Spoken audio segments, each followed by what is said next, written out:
اعوذ باللہ من الشیطان الرجیم بسم اللہ الرحمن الرحیم الیہ مرجعکم جمیعا وعد اللہ حقا انہ یبدأ الخلق ثم یعیدہ لیجزی الذین آمنوا وعملوا الصالحات بالقسط والذین کفروا لهم شراب من حمیم وعذاب علیم بما كانوا یکفرون۔ سورہ یونس آیت نمبر 4۔ آیت نمبر 3 میں اللہ تعالیٰ نے یہ بات بتائی کہ اللہ ہی ہے جس نے زمین آسمان کی تخلیق کی ہے، اور وہی ہے جو عرش سے سارے کے سارے معاملات کو چلا رہا ہے،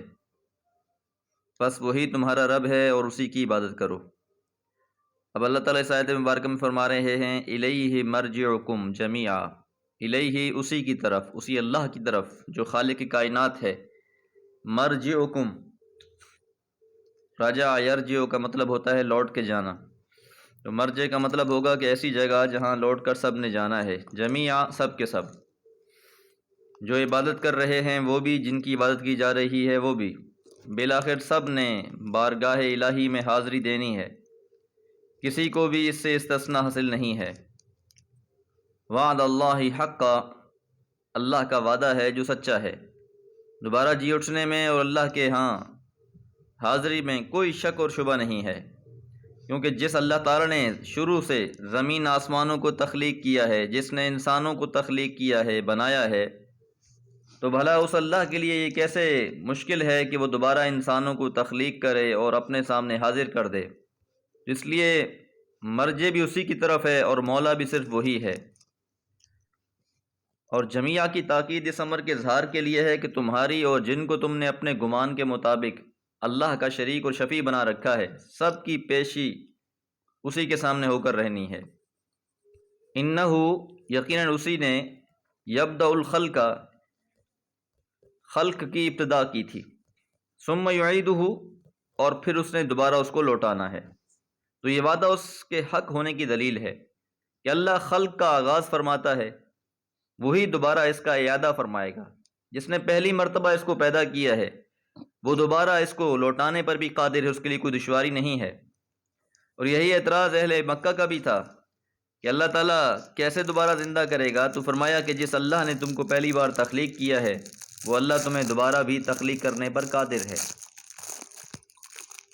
اب مقصد کیا ہے اس اٹھائے جانے کا؟ بھلا انسان کو دوبارہ زندہ کیوں کیا جا رہا ہے؟ پیچھے حکمت الہی کیا ہے؟ تو وہ اللہ تعالیٰ نے آگے بیان فرما دی، لیجزی الذین آمنوا، تاکہ اللہ تعالیٰ جزا دے، اچھا بدلہ دے، آمنو جو ایمان لائے، وعملوا الصالحات اور انہوں نے نیک اعمال کیے، بالقسط، عدل کے ساتھ۔ یہی اصل مقصد ہے قیامت کے آنے کا۔ اس سے معلوم ہوا کہ قیامت کا اصل مقصود در حقیقت اہل ایمان کو جزا دینا ہے، جو انہوں نے دنیا میں مشقتیں برداشت کی، رمضان میں بھوک اور پیاس برداشت کی، گرمی سردی میں نمازوں کی طرف گئے، دوسروں کا حق ادا کیا، اللہ کے ساتھ کسی کو شریک نہیں کیا، ہر معاملے میں اپنے آپ کو بندہ ہی سمجھا اور بندہ بن کر ہی زندگی گزار دی، عبدیت کا اظہار اس کے افعال اور اقوال دونوں سے ہوتا رہا، تو ایسے لوگوں کو اللہ تعالیٰ جزا دینے کے لیے اس دن کو اللہ تعالیٰ نے مقرر کر رکھا ہے۔ یہی وہ بشارت ہے جو شروع صورت میں بیان کی گئی تھی کہ اللہ تعالیٰ کا مقصد یہی ہے کہ اللہ تعالیٰ بشارتیں دے ایسے لوگوں کو، وبشر المؤمنین کہہ کر، کہ خوشخبری ہے ایسے ایمان لانے والوں کے لیے، اور پیغمبروں کا بھی یہی مقصد تھا کہ اسی جنت کی بشارتیں دیں لوگوں کو۔ والذین کفروا، اور رہے وہ لوگ جنہوں نے کفر کیا ہے، لہم شراب من حمیم، ان کے لیے پینا ہوگا، من حمیم، کھولتے ہوئے پانی میں سے۔ تو یہ ضیافت ہے، یوں سمجھ لیجئے۔ ایک ضیافت تو وہ تھی جو اللہ تعالیٰ نے اہل ایمان کے لیے، اہل جنت کے لیے مقرر کر رکھی ہے، جس میں نعمتیں ہوں گی اللہ تعالیٰ کی، اور انسان یہ ساری نعمتیں دیکھ کر اپنے سارے دکھڑے بھول جائے گا۔ دوسری جانب یہ کافر ہیں جو انکاری ہیں، جو ماننے کے لیے تیار ہی نہیں ہیں اللہ اور اس کے رسول کو، اور آخرت کے دن پر ایمان نہیں لاتے یہ لوگ، اور نہ ہی پھر یہ ایمان لانے کے بعد عمل صالح کرنے کی ان کو توفیق ہوئی۔ تو اب اس کی وجہ سے جب روزے قیامت انہیں جہنم میں پھینکا جائے گا تو وہاں ان کو کھولتا ہوا پانی پلایا جائے گا، اور اللہ تعالیٰ نے اس پانی کی حرارت کی شدت جو ہے وہ ایک اور مقام پر بیان فرمائی کہ وہ اتنا گرم پانی ہوگا کہ وہ جب منہ سے ڈالیں گے تو ان کی آنتڑیاں جو ہیں وہ دبر سے پی باہر نکل آئیں گی، تو اس قدر یہ گرم پانی ہوگا۔ وعذاب علیم، اور ان کے لیے عذاب ہوگا علیم، دردناک، دردناک قسم کے مختلف قسم کے عذاب ان کے لیے متعین کر دیے جائیں گے، مسلط کر دیے جائیں گے، جن سے چھٹکارے کا کوئی طریقہ کار ان کے لیے نہیں ہوگا۔ اب اللہ فرماتے ہیں یہ کس لیے ہوگا؟ بما کانوا یکفرون، بسبب جو وہ کفر کیا کرتے تھے، دنیا میں یہ ماننے کے لیے تیار نہیں تھے، اللہ کی ساری نعمتوں سے فائدہ اٹھانے کے باوجود اسی کے منکر تھے، اسی کا کھاتے تھے اور اسی کے منکر تھے، لہٰذا آج یہ ان کے انکار کا ان کو صلہ مل رہا ہے کہ ان کے لیے دردناک قسم کا عذاب تیار کر دیا گیا ہے۔ اللہ تعالیٰ سے دعا ہے اللہ تعالیٰ ہم سب کو اہل جنت میں سے بنا دے، اور اللہ تعالیٰ ہم سب کو جہنم سے عافیت میں رکھے۔ وما علیہ الا البلاغ۔ اعوذ باللہ من الشیطان الرجیم، بسم اللہ الرحمن الرحیم۔ والذی جعل الشمس ضیاء والقمر نورا وقدر منازل لتعلموا عدد السنین والحساب ما خلق اللہ ذلك الا بالحق يفصل الآیات لقوم يعلمون ان فی اختلاف اللیل والنہار وما خلق اللہ فی السماوات والارض لآیات لقوم یتقون۔ سورہ یونس آیات 5 اور 6۔ والذی، وہی اللہ تو ہے جس نے جعل الشمس ضیاء، بنا دیا ہے سورج کو روشنی،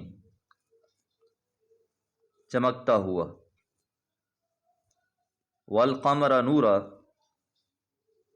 اور چاند کو نور بنا دیا ہے۔ توحید کے بعد اب یہاں سے جزا اور سزا کے لازم ہونے کے بارے میں بیان ہو رہا ہے۔ اس کارخانہ قدرت میں جو بھی شخص غور کرے گا تو وہ یہ دیکھے گا کہ کوئی ایسا نہیں ہے کہ یہ نظام خود سے بن گیا ہے، بلکہ اللہ تعالیٰ کی طرف سے روشن کیا ہوا سورج جو ساری دنیا کو منور کر دیتا ہے، اور پھر یہ چاند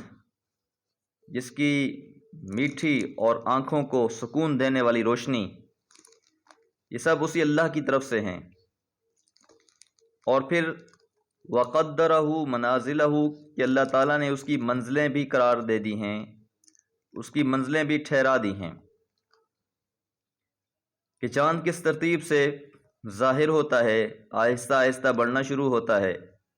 پھر اپنے جوبن پر پہنچتا ہے، اور پھر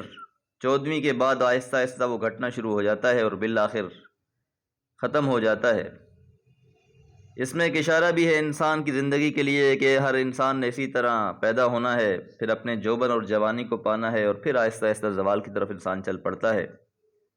اور یہاں یہ سمجھانا بھی مقصود ہے کہ یہ سارا نظام بنایا ہوا اللہ تعالیٰ کا ہے، کہ ایک سورج کا اپنے وقت پر نکلنا اور اپنی تابانیوں کے ساتھ سارے جہاں کو روشن کرنا، اس کے فیض سے گرمی، سردی، خزاں اور بہار کے مختلف موسموں کا پیدا ہونا،